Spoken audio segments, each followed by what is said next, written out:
कर्जा लेती सरकार चली जा रही है। दुर्गा से पहले इस देश पर कर्जा कितना था पता?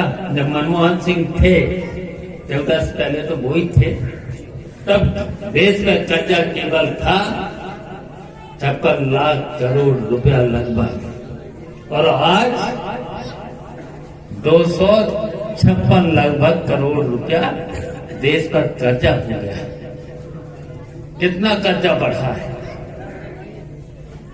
देख लेना कि अगर इसी तरीके से देश की स्थिति चलती रही तो जो लंका में हुआ, सुना होगा लंका में क्या हुआ।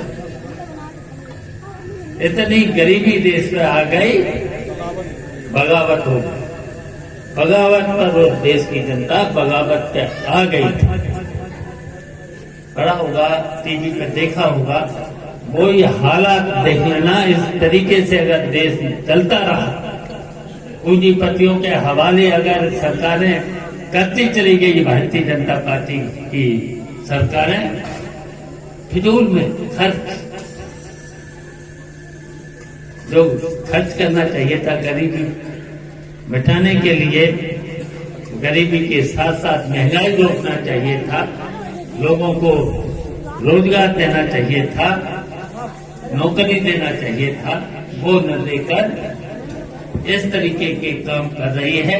देश पर लोन लेने करके फिजूल खर्ची जो हो रही है, कर्जे किसके माफ हो रहे होना चाहिए था गरीबों को, माफ हो रहे हैं पूंजीपतियों।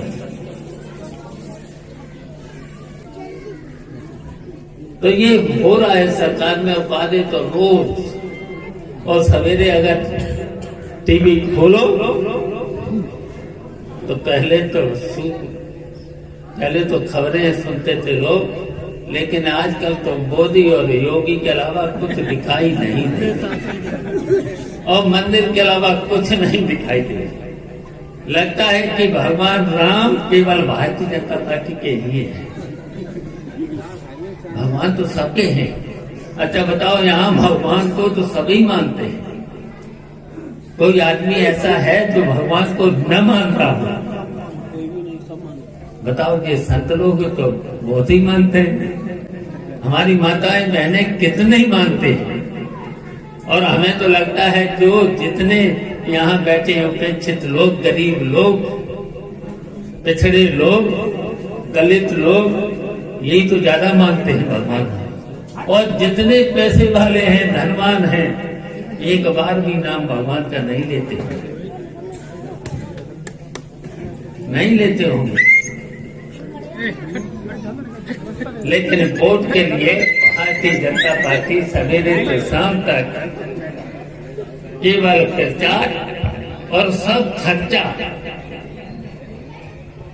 सरकार का खर्चा जो गरीबों में जो उपेक्षित लोग हैं उनकी मदद में होना चाहिए था, महंगाई रोकना चाहिए था, भ्रष्टाचार को रोकना चाहिए था, नौकरी लोगों को देना चाहिए था, वो न दे करके फिजूल में काम, और किसके लिए भारतीय जनता पार्टी की काम कर रही है?